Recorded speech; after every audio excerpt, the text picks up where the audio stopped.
Good morning all of you. कैसे हैं आप सभी लोग?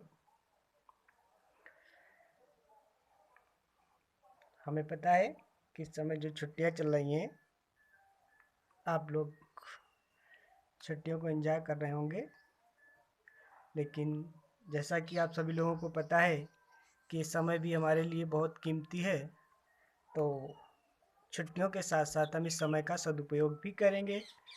इसी क्रम में जैसा कि पिछली क्लास में हमने जो ठोस अवस्था का पहला पाठ पढ़ा था,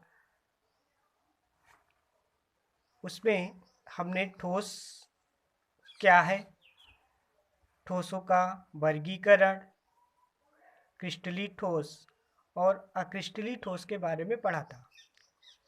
उसके बाद में इन क्रिस्टलीय और अक्रिस्टलीय ठोसों की विशेषताओं के बारे में हम पिछली कक्षा में पढ़ चुके हैं।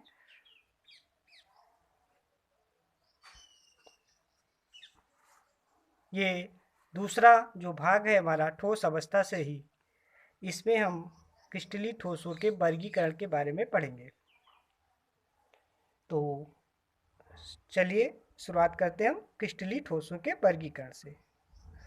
तो क्रिस्टलीय ठोस जो होते हैं, जो हम पिछली क्लास में पढ़ चुके हैं कि क्रिस्टलीय ठोसों को उनके अवयवी कणों के मध्य उपस्थित आकर्षण बलों की प्रकृति के आधार पर 4 वर्गों में विभाजित किया जा सकता है।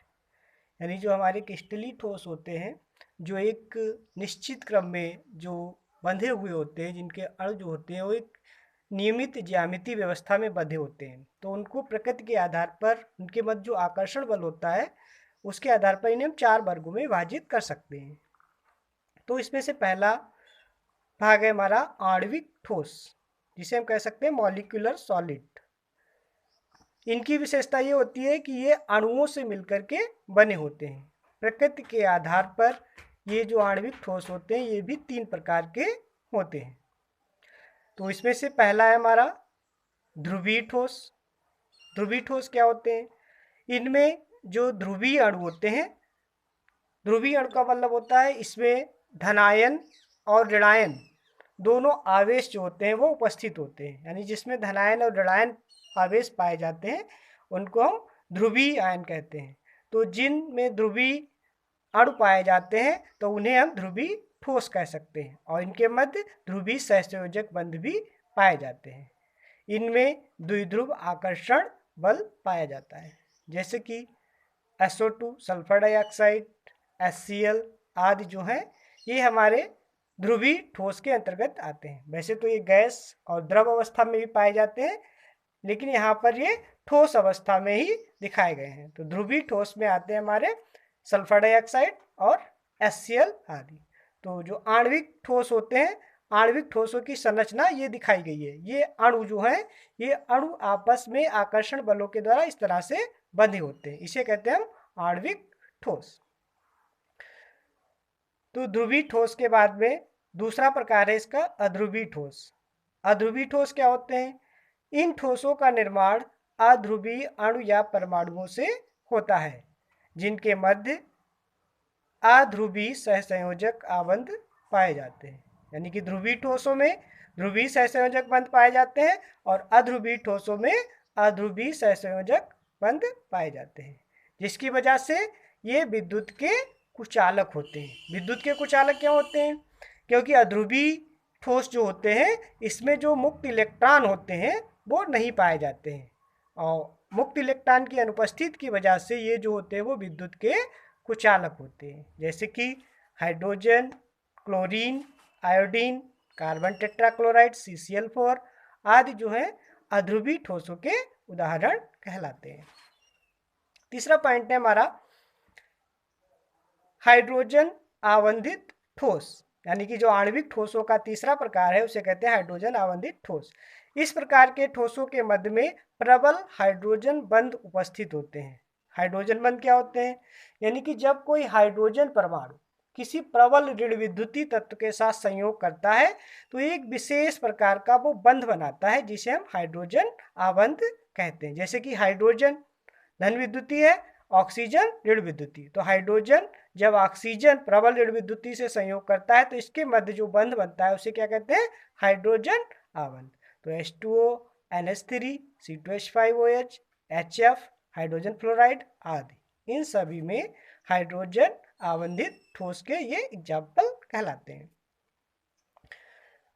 क्रिस्टलीय ठोसों का दूसरा प्रकार है धात्विक ठोस, मेटालिक सॉलिड। इसमें आ जाते हैं जो ठोस धातुओं के गुण प्रदर्शित करता है उसे हम धात्विक ठोस कहते हैं। धात्विक ठोस जितनी भी धातुएं जितनी भी होती हैं वो सभी क्या होती हैं? ठोस होती हैं। तो धातुएं क्या हैं?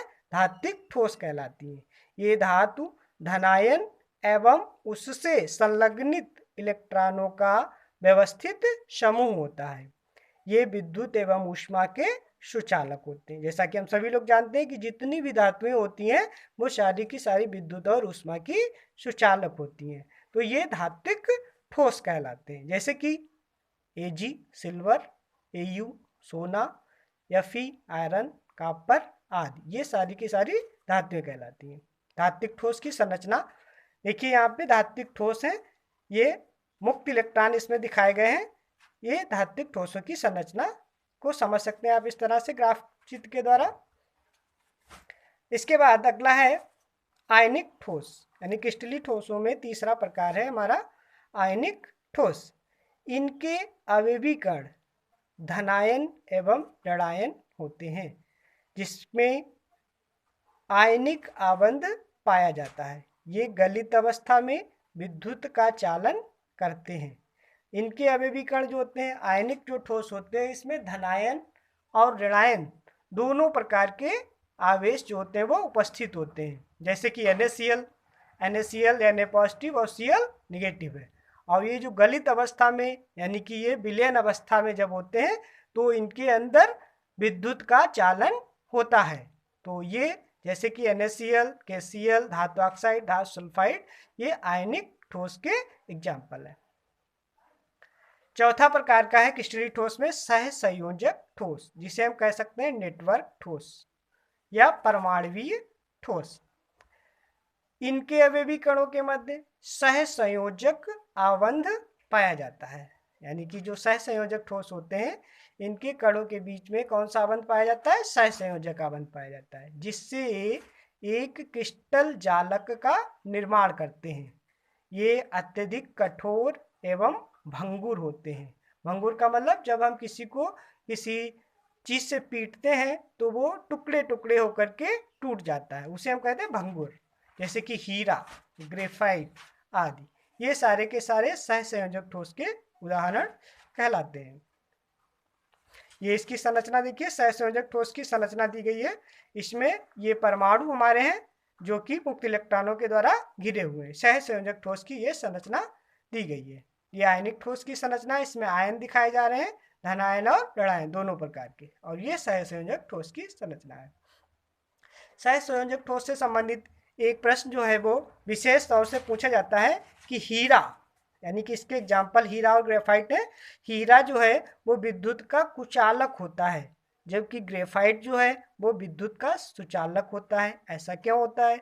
तो हीरा को कुचालक माना जाता है जबकि ग्रेफाइट जो होता है वो विद्युत का सुचालक होता है। ऐसा क्यों होता है? तो इसका आंसर आप दे सकते हैं कि हीरा जो होता है, हीरा, इसमें मुक्त इलेक्ट्रॉन नहीं होते हैं। हीरा में मुक्त इलेक्ट्रॉन नहीं पाए जाते हैं, जिसकी वजह से ये कुचालक का कार्य करता है, जबकि ग्रेफाइट में मुक्त इलेक्ट्रॉन पाए जाते हैं, इसकी वजह से ये सुचालक का कार्य करता है।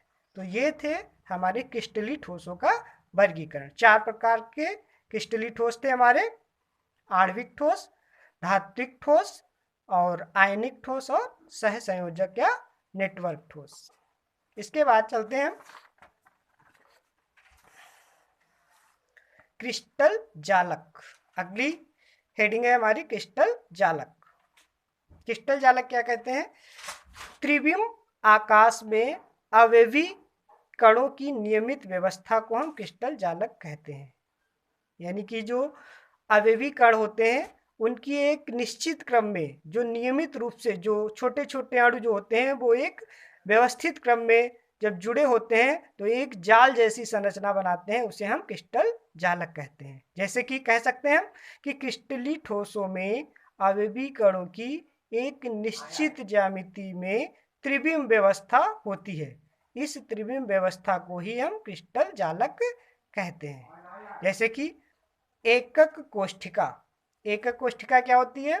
संपूर्ण क्रिस्टल संरचना में वह छोटी से छोटी इकाई जिसे सभी दिशाओं में समान रूप से बार बार दोहराने पर पूर्ण क्रिस्टल संरचना का निर्माण होता है, एकक कोष्ठिका कहलाती है। इसको हम इस चित्र के माध्यम से समझ सकते हैं। देखिए, ये संपूर्ण एक क्रिस्टल जालक है, त्रिविम जालक है। इसको संपूर्ण त्रिविम जालक कहते हैं। इसमें से जो छोटी छोटी ये कोष्ठिकाएं हैं, जैसे कि ये एक सेल, एक ये सेल जो है ये कहलाएगी हमारी एकक कोष्ठिका। और यही बहुत सारी एकक कोष्ठिकाएं जब एक निश्चित क्रम में व्यवस्थित हैं तो इस पूरे संपूर्ण जो जालक को हम क्या कह सकते हैं? त्रिविम जालक कह सकते हैं। इसमें जो ये डॉटेड बिंदु दिखाई पड़ रहे हैं इनको हम जालक बिंदु भी कहते हैं। तो इस तरह से हम इस चित्र के माध्यम से क्रिस्टल जालक, एकक कोष्ठिका और जालक बिंदु को समझ सकते हैं। जालक बिंदु क्या है? क्रिस्टल जालक के आरेख में अवयवी कणों जैसे कि परमाणु, अणु या आयनों को बिंदु द्वारा प्रदर्शित किया जाता है, जिन्हें हम जालक बिंदु कहते हैं। अर्थात प्रत्येक जालक बिंदु ठोस के एक अवयवी कण को प्रदर्शित करता है। यानी कि जो जिस तरह से एकक कोष्ठिका जो होती है, जिस तरह से जब हम किसी भवन का निर्माण करते हैं तो एक छोटी छोटी ईंटों को जोड़ करके हम किसी दीवार या घर को बना सकते हैं, उसी तरह से ये छोटी छोटी एकक कोष्ठिकाओं से मिलकर के हम क्रिस्टल जालक का निर्माण कर सकते हैं। तो आज की क्लास में इतना ही। नेक्स्ट अगली क्लास में मिलते हैं। धन्यवाद।